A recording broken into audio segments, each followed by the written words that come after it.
All right. Hello, everyone, and welcome to Rise Zion. My name is Seth, and I hope you're all having a fantastic day. We're back in our virtual studio with Ryan Shanahan, the author of The Saints Who Built America. It's a fantastic book. I'll include a link to it here in the description of the video so you can check it out. But in it, he really loves to talk about how the Latter-day Saints have had a disproportionate impact on the world and on the United States and the history of the world and the history of the United States. And it's really, really fascinating. As we've been discussing on the channel recently, the fulfillment of prophecy in terms of the last days. And it's my belief, Ryan, that Latter-day Saints have the ability and have the power to change the way that prophecy is fulfilled. And I hope that that's the case. Some prophecies we might not be able to change. It might just be set the way it is. But for example, especially in terms of the prophecies concerning wars and rumors of wars, and particularly the war, the great wars that are supposed to culminate in the end of all nations. It's my belief that the Latter-day Saints have the ability to convince the nations of the world to perhaps give up power willingly to Jesus Christ when he comes again at his second coming. Or perhaps that can end in violence. I think there's two different ways that this prophecy can be fulfilled. But Ryan has some very fascinating stories that he's going to share with us today. It actually has to do with Latter-day Saints who made a disproportionate impact when we were fighting one of the major wars, World War II. So Ryan, why don't you go ahead and tell us a little bit about these stories? Well, it'd be my pleasure to. Thanks for having me on again, Seth. I agree with you that many of these prophecies, they're warnings, and therefore they can possibly be changed depending on how people react and how they. Repentance is such a powerful tool, and we see this with the people of Nineveh in the Old Testament, right? We had Jonah. Didn't want to go to Nineveh for a very good reason. He turned back, but the Lord said, no, this has got to happen. You got to go. He went, he preached, and they changed. And all of his warnings didn't come true. Why didn't they come true? Because the people changed. That's right. And so we that's can see that it's possible. That's the exact story that I was thinking of when I was saying that. But yeah, it's a good example. Well, in that vein, the Lord is always doing work amongst his people, those who have his spirit, those who are influenced by him. He's working through them and others in various ways. Now, we often point to the new scriptures that have come about, new prophecies, the organization of the church itself as this establishment of a marvelous work and a wonder in preparation for the second coming of Jesus Christ. I would like to suggest that it's way bigger than just that. And there's way more going on. And we can see it in the everyday lives of Americans, for example, and how throughout the 20th century, the lifestyle of mankind has drastically changed. We have new innovations in technology, medicines. Diseases have been wiped out or are hardly affecting the most of the population these days. And to say that the Latter-day Saints have had a disproportionate impact given their small population amongst the U.S. population is, I think, the understatement of the year. I mean, we're playing a whole different ballgame than any of the other organizations on earth, the hundreds of different Christian organizations across this country and the thousands across the planet. It's not even close. And I think one of the ways we can point to this and say, see, this is an example of exactly what we're talking about, this marvelous work and wonder, is how the Latter-day Saints have contributed to some of the most horrifying events of world history in the last century, and that being World War II.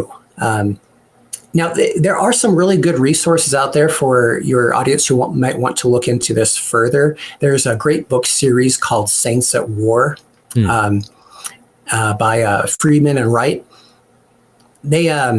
They have a fantastic book on the Second World War. They also have one on World War I. I believe they're working on one for the Korean War and Vietnam War as well. So those will be coming out in the future. But there's some really good resources out there. Um, I suppose one of the places to begin would be to look at the general impact of World War II and how the LDS population was involved from the start. And one of the things I'd like to point out in that regard is at the time, in the 1940s, the LDS Church had grown to a global organization in a substantial way, where the three countries with the largest amount of LDS members were America, Canada, and Germany. Interesting. Yeah. It was like setting something up, it seems like, right? Yeah. Now, of course, the Germans actually took an interest in the church somewhat because of their work in genealogy. So they were going after people, and the church was not cooperating with them, although they were able to get their hands on some records and to utilize them. In other ways, members of the LDS Church in Germany were often force conscripted into the German army. And we have some stories about that, and even stories written in that book, Saints at War. I believe actually there's another account. There's a movie. Some of you might have seen it, Saints and Soldiers. This was produced some time ago, but it has some interesting details, true stories of Latter-day Saints in World War II as well. And one of those stories, just in brief, is about a U.S. soldier who was a Latter-day Saint who met a German who he had captured. And he was also a Latter-day Saint. He was a young Latter-day Saint, 16 or 17 years old, who was forced to fight. He threw down his weapon as soon as he saw the American soldiers and ran away. And this U.S. Latter-day Saint soldier fired at him, thinking, okay, he's a threat. He knows our position. We need to take him out. And he's an expert marksman. Fires several times, can't hit anything. And then he's later picked up by another team of U.S. soldiers coming up the road. And they found this young German Latter-day Saint praying. And later in the interrogation, they asked, what were you praying about? And he says, I was just thanking Heavenly Father that I wasn't shot while running down the road. Mm-hmm. That's just an anecdotal story about some of those interactions where we actually do have Latter-day Saints meeting each other on the battlefield. There's another interesting note I should make here, and it involves some original research I did on the subject. There was about 100,000 Latter-day Saints who participated in World War II. Wow, 100,000. Now, out of those, 5 of them were awarded the Medal of Honor. And all of their stories are fantastic. They're amazing, sad, harrowing, but they're very, very rich stories and rightly earned the Medal of Honor. But what's interesting is that over the course of the war, and there were over 12 million U.S. soldiers in World War II, adjusted for population and the number of Medal of Honors given out generally to the rest of the population who were not Latter-day Saints, we find that Latter-day Saints were honored as such 137 times as frequently as the rest of the population. Wow, that's a huge number, 137 times more.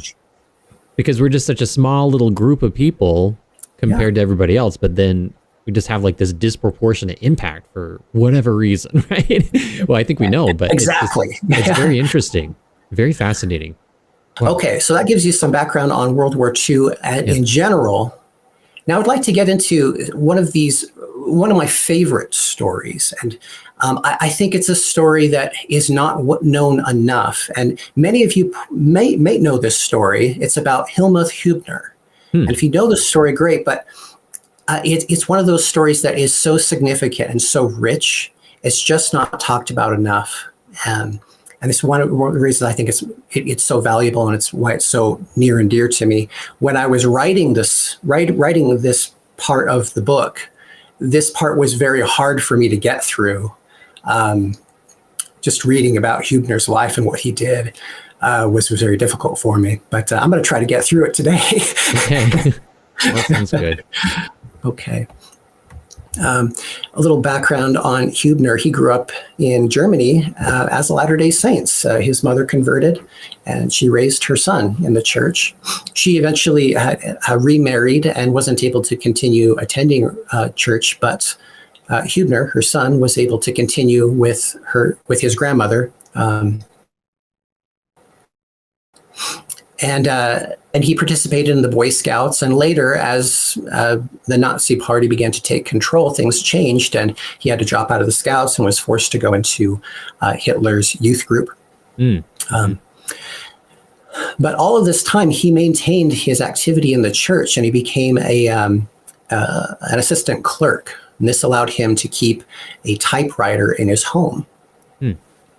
So I'll go into the story a little bit here. I'll just start reading for you directly from chapter 8 in the book. Okay. At 16, Hübner began listening to German BBC radio stations reporting on the war and the state of Germany.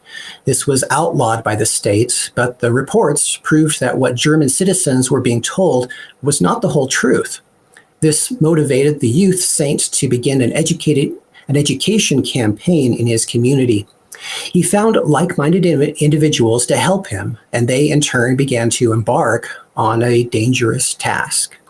Now, he actually enlisted the help of 3 of his friends from church, so 3 others who were also Latter-day Saints, who helped him with this campaign. What they did is they put together notes, little pamphlets. They used carbon paper and this typewriter to create a bunch of pamphlets that they would spread around town in secret.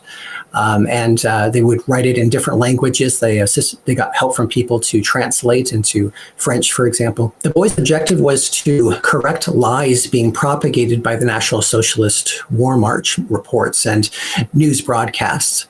And in the winter of 1941, Hübner and his friends foresaw the military defeat of Germany and decided that it was not enough to scatter leaflets calling on people to struggle against the National Socialist regime. They wanted to inform people how serious the situation was. Hübner developed ideas for more than 20 leaflets over the next 6 months. His messages, they read, as an example of one of them, make a decision. A decisive action can still save your people and country from the precipice to which Hitler has led it with his soothing words. Decide before it is too late. Hübner also took aim directly at Hitler, stating, the Führer will send you by the thousands into the fires in order to finish the crime he started. Very strong words, right? Yeah. He says, continues, by the thousand, your wives and children will become widows and orphans, and for nothing. So very strong words. Looking to expand their reach, in January of 1942, Hübner, accompanied by Dewar, one of his friends, asked an acquaintance to translate the leaflets into French. The boys were seen in the act, and informants turned them into the Gestapo. All 4 were arrested on February 5th of 1942. They would spend the next several months being interrogated, along with fellow saints from their church branch, the largest branch in Germany, actually, at the time. And they were subject to beatings, starvation, and given no bedding to rest on in their cell, so just a concrete cell. Charges included various crimes under Nazi law, conspiracy to commit high treason, and of course, treasonous acts were high priorities for the three-member Special People's Court in Berlin. This is sometimes referred to as the blood tribunals, with the judges draped in these blood-red robes. This court was infamous for a 90% conviction rate that resulted in the death penalty or hard labor, which was often understood to be a slow death sentence. If a defendant were to attempt to speak in the courts would actually shout them down, and lawyers would often offer no defense or any words on their behalf. To give you some view of the reality that they faced, and that so many faced, a 90% conviction rate. That's over many, many trials. Interesting. It's just like a fake kangaroo court, basically. Exactly. Yeah. Hübner and his friend's trial would last approximately 9 hours, upon which all 4 were found guilty. Hübner, now 17 years old, was sentenced to death, while Wabe, Schnibe, and Dewar, and I apologize on pronunciation if I don't have that right. They were sentenced to up to 10 years in labor camps, which was, of course, a slow death penalty that they understood. However, these three would survive to see the end of the war and go on to write of their experience and of their friend Helmuth Hübner.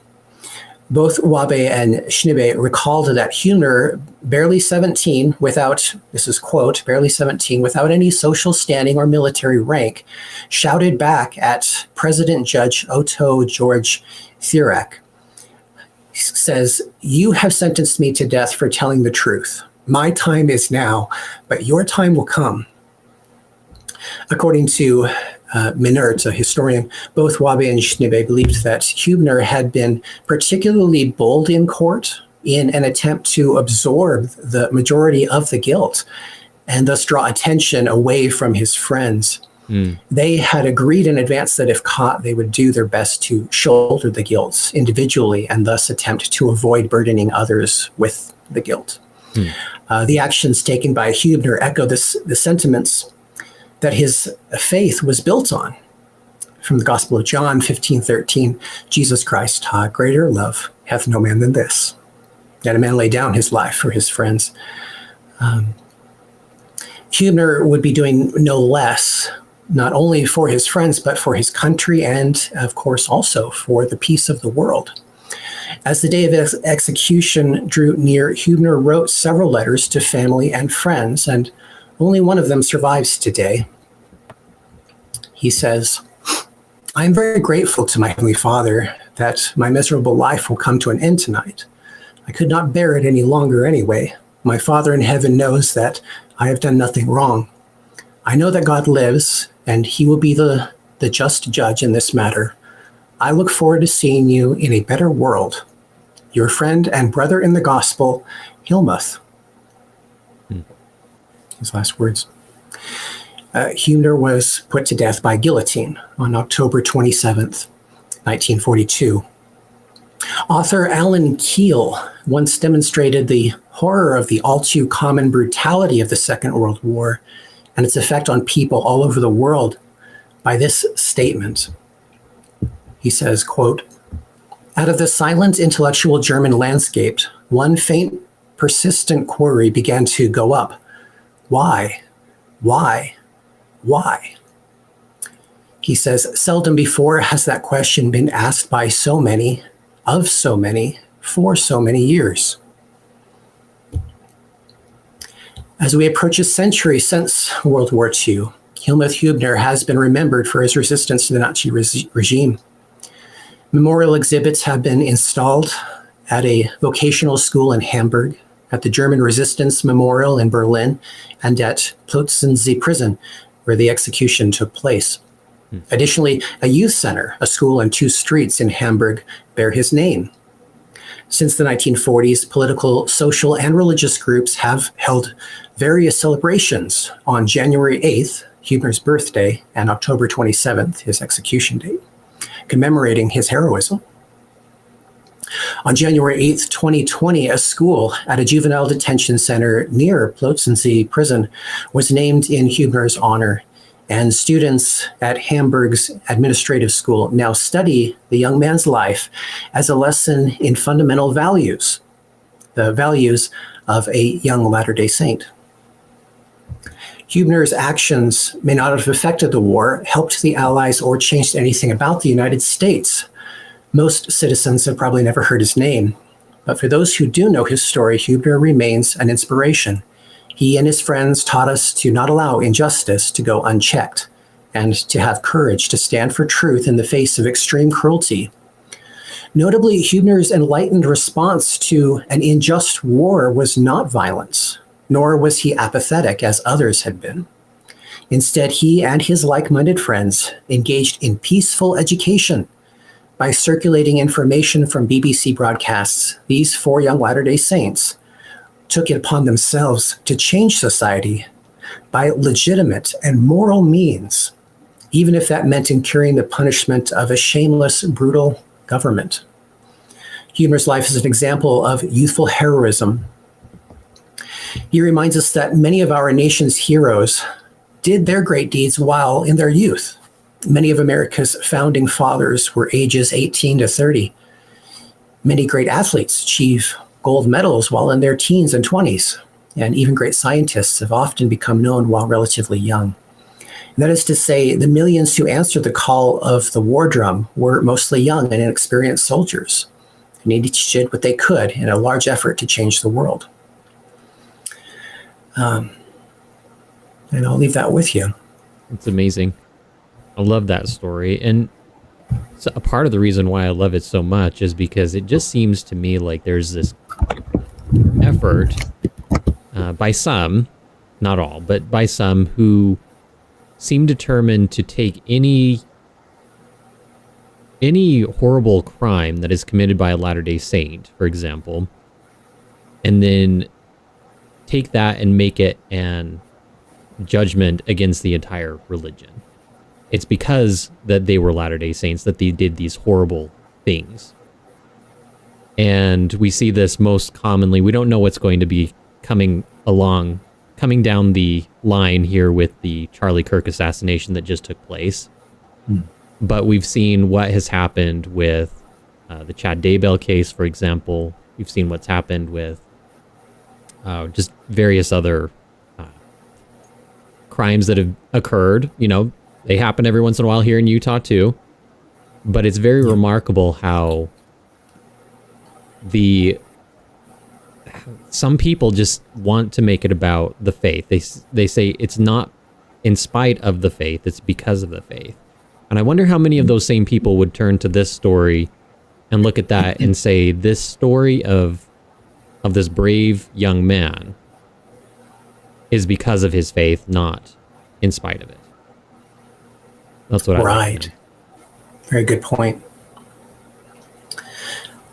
Is there any questions you have specifically about it I could maybe go into further? That's a wonderful story. It's a pretty good wrap up. Yeah. Yeah, I wonder.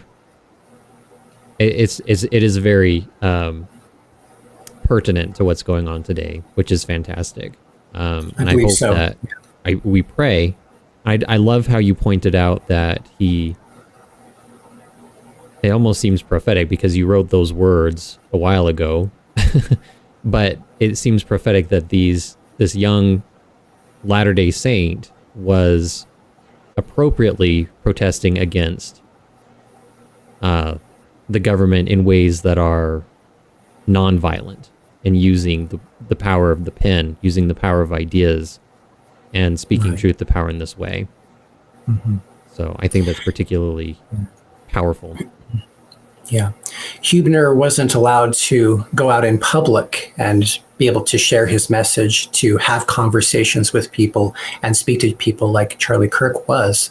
But here in this country, we do have that freedom, and Kirk was making that happen, having those conversations, educating people as Huebner was. Both were educated for largely the same reasons. There was a certain group of people who didn't like the message that they were sharing. Yeah, absolutely. Well, thank you so much for that. I definitely appreciate that story. I think it's very self-explanatory, you guys, and I love it. I love that story. It's just so perfect for what's going on right now. Well, you guys, is there anything else that you'd like to add before we end this? That's fantastic. Great. Thank you guys so much for watching. Make sure to like, comment, and subscribe before you head out. Make sure to check out Ryan's book, and make sure to check out Ryan's channel too. Remind us of your channel name again. It's the All About Your Faith. All About Your Faith. That's right. Yeah, now, I appreciate that. It's absolutely fantastic, you guys. Yeah, I definitely appreciate that. All right, thank you guys so much for watching. We'll talk to you next time. All right, bye. Thanks, everyone. Bye-bye.